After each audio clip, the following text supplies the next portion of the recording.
दोस्तों, डेमोक्रेसी में, लोकतंत्र में मेजॉरिटी के दम पर आप कुछ भी हासिल कर सकते हैं, लेकिन कभी कभी कोई सौदा बड़ा महंगा पड़ता है। और बीजेपी के साथ कुछ इसी तरह का हो रहा है, वक्फ कानून बनाकर। अब यूं तो गोदी मीडिया है, गोदी मीडिया कह रही है कि साहब मोदी जी और शाह साहब ने तो कमाल कर दिया है, जिस तरह से 2 रातों में, 2 कयामत की रातों में इस बिल को कानून बना डाला, ये अद्भुत है।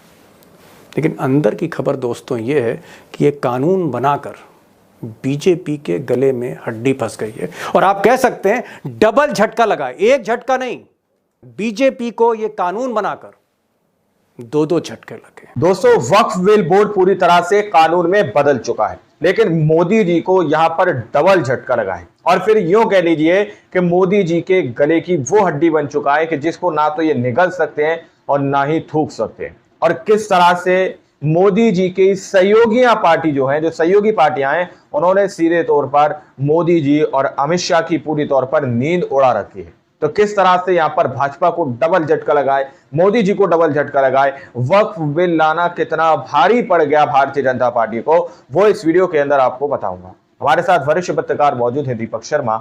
आप उनकी इस रिपोर्ट को देखिए। नमस्कार, मैं दीपक शर्मा और मेरे यूट्यूब मंच पर आपका स्वागत है। दोस्तों, डेमोक्रेसी में, लोकतंत्र में मेजॉरिटी के दम पर आप कुछ भी हासिल कर सकते हैं, लेकिन कभी कभी कोई सौदा बड़ा महंगा पड़ता है। और बीजेपी के साथ कुछ इसी तरह का हो रहा है, वक्फ कानून बनाकर। अब यूं तो गोदी मीडिया है, गोदी मीडिया कह रही है कि साहब मोदी जी और शाह साहब ने तो कमाल कर दिया है, जिस तरह से 2 रातों में, 2 कयामत की रातों में इस बिल को कानून बना डाला, ये अद्भुत मोदी जी ने। लेकिन अंदर की खबर दोस्तों ये है कि ये कानून बनाकर बीजेपी के गले में हड्डी फंस गई है, और आप कह सकते हैं डबल झटका लगा है। एक झटका नहीं, बीजेपी को ये कानून बनाकर 2-2 झटके लगे, जोर के झटके, धीरे से।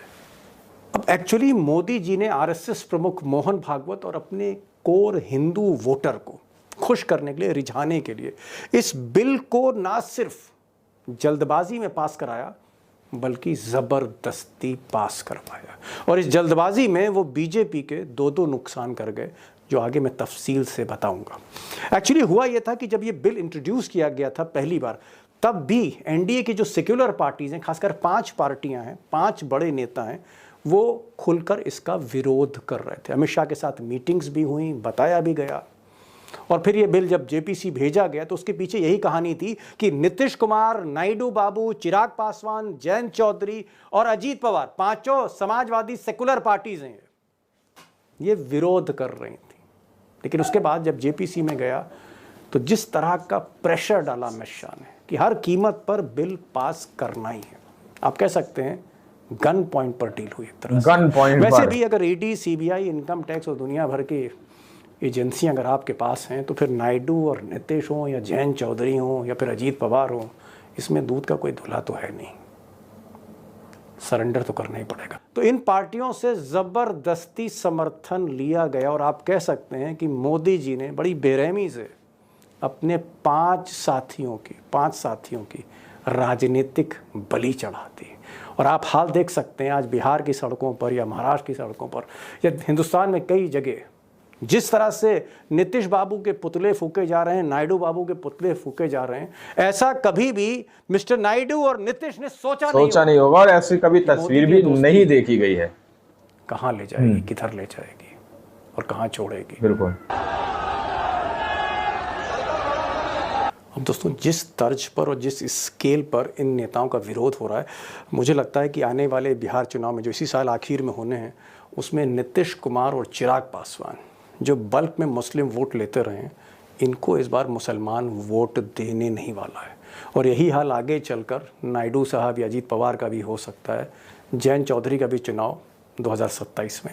इनको कीमत तो चुकानी पड़ेगी। और आप कह सकते हैं कि मोदी ने ज़बरदस्ती इनसे ये बिल पास करवा के कहीं ना कहीं इन पार्टियों को 3 बड़े नुकसान दिए। नंबर 1 कि बीजेपी ने इनके मुस्लिम वोट बैंक, ये जो 5 नेता हैं, इनके मुस्लिम वोट बैंक पर जबरदस्त चोट कर, सीधे तौर पर उनसे उनका वोट बैंक छीन लिया गया, ऐसे मान लीजिए। दूसरा बड़ा पॉइंट, जो दूसरा बड़ा डैमेज है, सेकुलर छवि, वो चाहे नीतीश कुमार अब जितनी बार टोपी पहनने या अजीत पवार जितनी बार रोज़ा अफ्तार की पार्टी देते हैं, अब वो जो सेकुलर छवि है अब वो दरक गई है, टूट गई है, धूमिल हो चुकी है पूरी तरह से। दरार पड़ी है कि उसका पाटना मुश्किल है। और सबसे बड़ी चीज़ कि ये पार्टियां इतने बरसों से, जैसे जयंत चौधरी की पार्टी चौधरी चरण सिंह की पार्टी है, या फिर अजीत पवार की पार्टी शरद पवार की पार्टी, या फिर नीतीश की पार्टी समाजवादी पार्टी, या फिर मिस्टर नायडू की पार्टी एनटीआर की पार्टी है, ये जो समाजवादी धारा की पार्टियां थी, मोदी ने खेल करके बलि चढ़ाकर धारा ही मोड़ दी, दक्षिणपंथी बना दिया रातों रात इन पार्टियों को। अब दोस्तों मोदी जी 300 पार होते, 350 पार होते, तो फिर ये चाहे नीतीश कुमार हो, नायडू हो, ये एनडीए में रहें ना रहें, ये खुश रहें नाराज रहें, कोई फर्क नहीं पड़ता। लेकिन जो स्थिति मौजूदा है इस वक्त फ्लोर ऑफ द हाउस में, लोकसभा में, जहां बैसाखियों पे मोदी जी चल रहे हैं, तो आगे देखना होगा कि ये नाराज़गी की इंतहा क्या है नीतीश की, नायडू की। आगे मैं बात करूंगा इस पर, लेकिन एक और बड़ी खबर, और बड़ी खबर ये है जो दूसरा झटका है मोदी जी को, वो झटका भी 440 वोट से कम नहीं है। क्योंकि मोदी जी के जो कुछ मित्र दल थे जो एनडीए में नहीं थे, एनडीए से बाहर थे, बट फ्रेंडली पार्टी थे जो मौके पे मदद कर रहे थे, खासकर राज्यसभा में। ये मित्र दल पहली बार, फॉर द फर्स्ट टाइम, पहली बार मोदी के अगेंस्ट चले गए, पहली बार बीजेपी के अगेंस्ट वोट किया, पहली बार इन्होंने ऐसा स्टैंड लिया कि खलबली मची हुई है बीजेपी में। और ये जो 4 मित्र दल हैं, ये जो पार्टियां हैं, इनमें से सबसे प्रमुख हैं वाईएसआर। ये सारी पार्टियां राज्यसभा में बहुत मजबूत हैं और राज्यसभा में बीजेपी थोड़ी वीक है। वाईएसआर की पार्टी है जगन मोहन रेड्डी, पूर्व मुख्यमंत्री, इनकी वाईएसआर कांग्रेस पार्टी है। 7 सांसद हैं, जी हाँ 7 सांसद वाईएसआर के हैं। बीजू जनता दल जो नाराज चल रहे हैं, जिस तरह से धोखा उनके साथ नवीन पटनायक के साथ मोदी जी ने किया था पिछले चुनाव में, वो भी नाराज चल रहे हैं, वो भी अगेंस्ट हुए। 7 MP, 7 सांसद हैं, 2 सांसद बीजेपी ने तोड़े थे। फिर बीआरएस, जिनके नेता केसीआर हैं, जिनकी बेटी को मोदी जी ने जेल भिजवा दिया था लेकर स्कैम में, बीआरएस भी मौके पे मदद करता था, इस बार नहीं होगी। और सबसे बड़ी चीज़ AIDMK, जयललिता की पार्टी, जो कुछ दिन पहले मिस्टर शाह से हाथ मिलाने आई थी, और मिस्टर शाह, अमित शाह तमिलनाडु में DMK के अगेंस्ट AIDMK के साथ गठबंधन करने जा रहे हैं। वो AIDMK जिसके 4 सांसद हैं राज्यसभा में, उसने भी इस बिल पर मोदी के, बीजेपी के, शाह के अगेंस्ट वोट किया। अब दोस्तों गुजरात लॉबी को, मोदी शाह को लग रहा था कि साहब बीजू जनता दल, नवीन पटनायक, उम्र हो चुकी है, ढल रही है राजनीति, ये हमारे अगेंस्ट कैसे जा सकते हैं। जगन मोहन रेड्डी सत्ता से बाहर हैं आंध्र प्रदेश से, इनके जो जितने सांसद हैं 7 के 7 हमारे साथ आएंगे। AIDMK तो हमसे हाथ मिलाने जा रही है, हमारे साथ गठबंधन होने जा रहा है तमिलनाडु में, ये हमारे अगेंस्ट कैसे चली जाएगी। ये सारी गणित थी उनकी, लेकिन एकदम गणित पलट गई वक्फ बिल को लेकर। खैर वो अब कानून बन चुका है, लेकिन मैं चाहूँगा कि अगर आप राज्यसभा की स्थिति देखें, ये पार्टी कितनी मजबूत है। 7 सांसद वाली पार्टी, 4 सांसद वाली पार्टी, तो आप हैरत में पड़ जाएंगे कि अगर जरा सा भी राज्यसभा में खेल हुआ, उल्टी गिनती शुरू हो सकती है शुरू। सारी गणित समझ में आ जाएगी कि कितना बड़ा झटका खा गए उस रात, जिस रात अमित शाह इतिहास रचने का दावा कर रहे थे।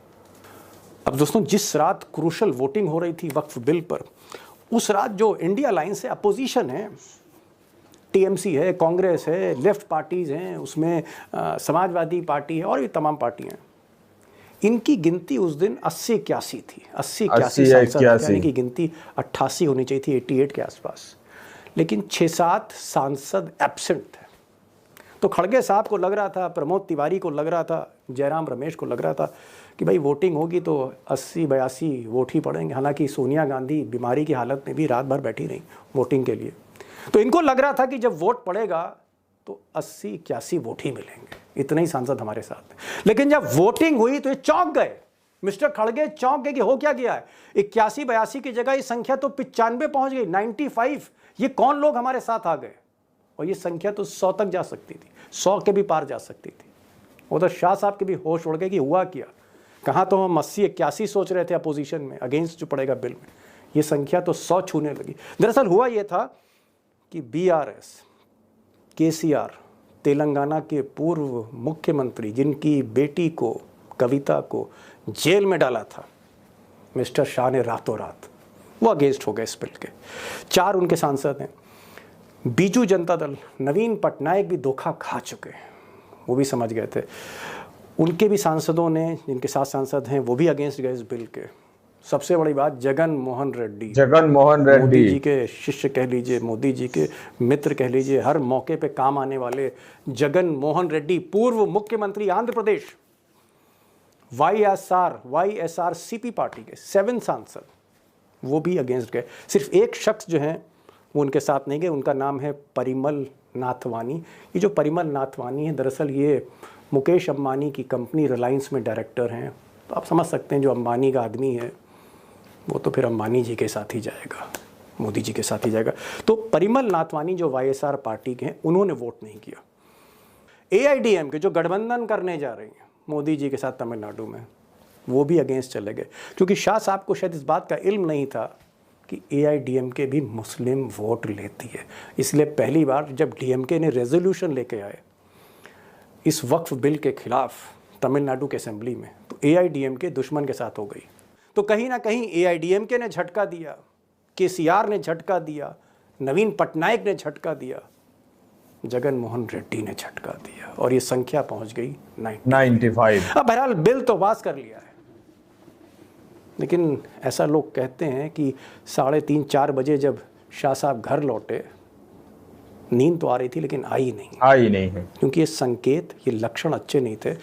4 पुराने दोस्त मित्र दल पहली बार फ्लोर ऑफ द हाउस में दुश्मन बन गए। अब दोस्तों फाइनल कमेंट मेरा यही है, कहानी तो आपको समझ में आ ही रही होगी।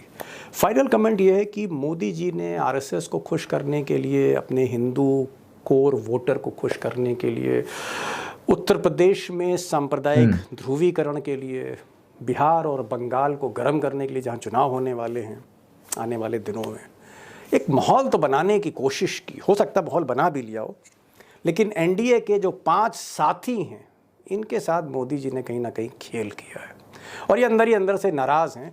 आप कह सकते हैं, जो मैंने पहले कहा, कि राजनीतिक बलि चढ़ा दी वक्फ के नाम पे। और वो कौन 5 लोग हैं? सेकुलर पार्टी के, JDU के नीतीश कुमार हैं, TDP के नायडू साहब, कानून बना डाला चिराग पासवान मोदी जी ने, RLD के जयंत चौधरी हैं, NCP के अजीत पवार हैं, भले ही एक सांसद है।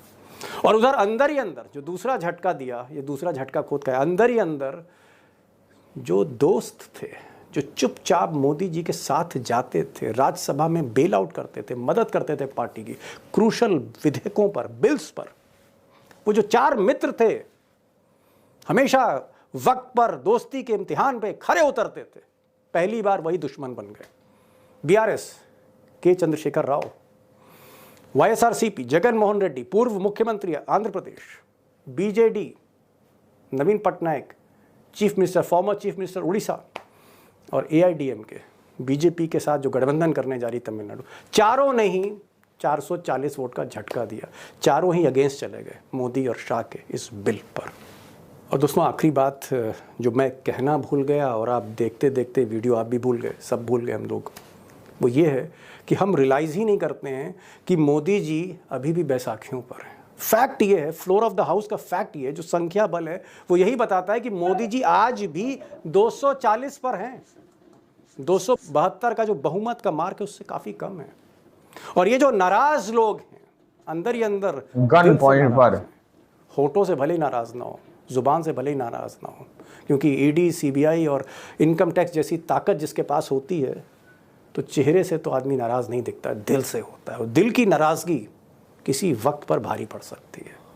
और नाराज़ ना सिर्फ सहयोगी हैं, जो दोस्त हैं, जो सामने बैठे दोस्त हैं, जो NDA में नहीं हैं, वो भी इस कदर नाराज़ हैं कि उन्होंने मोदी के अगेंस्ट वोट किया, मोदी की डिमांड को खारिज करते हुए उनके अगेंस्ट वोट किया। ये एक अच्छे लक्षण नहीं है। 240 वाले मोदी के लिए अच्छे लक्षण नहीं है, क्योंकि मैंने कहा लोकसभा में भी पोजीशन टाइट है, राज्यसभा में भी पोजीशन सोचा नहीं होगा, और ऐसी कभी तस्वीर भी नहीं देखी गई है। इधर से उधर गए, तो ये अंक गणित बताती, मैं नहीं कह रहा हूँ, ये मैथमेटिक्स बोलती है कि फिर कुछ भी हो सकता है संसद में मोदी जी के साथ। तो बहरहाल ये आज का वीडियो था, और मेरी आपसे एक आखिर में बस एक छोटी सी गुजारिश रहती है, और वो गुजारिश ये है कि अगर ये वीडियो पसंद आए तो इसको शेयर करिए दोस्तों के साथ। और दूसरा, कि अगर आपने इसको सब्सक्राइब नहीं किया तो प्लीज़ इसको सब्सक्राइब करिए और बेल आइकॉन भी आप दबाइए, आपको नोटिफिकेशन मिलेगा। कमेंट्स ज़रूर लिखिए, 2 लाइन लिखिए, भले ही 4 शब्द लिखिए आप। वो लिखिए कि वीडियो अच्छा लगा, ख़राब लगा तो क्यों लगा, अच्छा लगा तो क्यों लगा, कैसे वीडियो होने चाहिए। ये राय या आप मशवरा मुझे ज़रूर दीजिए, क्योंकि आपकी आवाज़ ही मेरी आवाज़ है। आपकी हौसला अफजाई से ही ये चैनल चल रहा है। तो फिर मिलते हैं एक नए वीडियो के साथ, तब तक के लिए सीधे तौर पर दोस्तों आप लोगों ने इस वीडियो को शुरू से आखिर तक देखा। वीडियो के अंदर साफ तौर पर बात की गई है कि किस तरह से भारतीय जनता पार्टी को यहां पर डबल झटका लगा है। जिस वक्त वोटिंग हो रही थी सदन के अंदर, उस वक्त मल्लिकार्जुन खड़गे को भी शायद यकीन नहीं था कि उनको इतने वोट आ जाएंगे, और शायद भारतीय जनता पार्टी गृह मंत्री अमित शाह को भी यह यकीन नहीं था कि उनके विरोध में इतनी पार्टियां उतर आएंगी। 95 वोट वहां पर उनको मिले हैं दोस्तों, इंडिया गठबंधन को। अब आप लोग समझ सकते हैं कि किस तरह से बगावत उठती हुई नजर आ रही है, और इंडिया लाइन से कहीं ना कहीं लोग कांधे से कांधा मिलाते हुए नजर आ रहे हैं। लेकिन वक्फ बोर्ड को सीधे तौर पर कानून में बदल दिया गया है, राष्ट्रपति ने उस पर साइन भी कर दिए हैं। लेकिन सवाल वहीं पर अटका हुआ है कि सुप्रीम कोर्ट के अंदर अभी भी उसको चुनौती दी जा रही है, और बार बार ये दावे किए जा रहे हैं कि वक्फ बोर्ड जो बिल को अवैध तरीके से, संवैधानिक तरीके से पास कराया गया है, संविधान के कई आर्टिकल की धज्जियां उड़ाकर या फिर उनको ताक पे रखकर जिस तरह से इस कानून को पास कराया गया है, सुप्रीम कोर्ट के अंदर बार बार उसको चुनौती दी जा रही है। बार बार कहा जा रहा है कि इस बिल को वापस करना ही होगा। अब देखना यह है कि आखिर कितना ही जनता इस पर अपना जोर दिखा पाएगी। क्या किसानों की तरह एक बड़ा आंदोलन करेगी जनता, जिस तरह से किसानों ने एक बड़ा आंदोलन किया था जब प्रधानमंत्री नरेंद्र मोदी जी की तरफ से एक कृषि कानून लाया गया था और उसको काला कानून का नाम दिया गया था। क्या उसी तरह से एक मुस्लिम समुदाय सड़कों पर उतर कर फिर से ऐसा कोई आंदोलन करेगा किसानों की तरह? जिस तरह से सिख समुदाय ने भी मुसलमानों को लेकर बड़ा ऐलान कर दिया है कि हम कांधे से कांधा मिलाकर मुसलमानों के साथ खड़े हुए हैं। तो ये भी अपने आप में काफी बड़े झटके हैं भारतीय जनता पार्टी को, मोदी जी को, गृह मंत्री अमित शाह को। अब आप लोगों ने इस पूरी रिपोर्ट को देखा, सुना, आप लोग इस रिपोर्ट के बारे में क्या सोचते हैं, क्या समझते हैं? आप फिर राय कमेंट सेक्शन में जरूर दीजिएगा। मिलते हैं अगले वीडियो में, जब तक के लिए जय हिंद, जय भारत।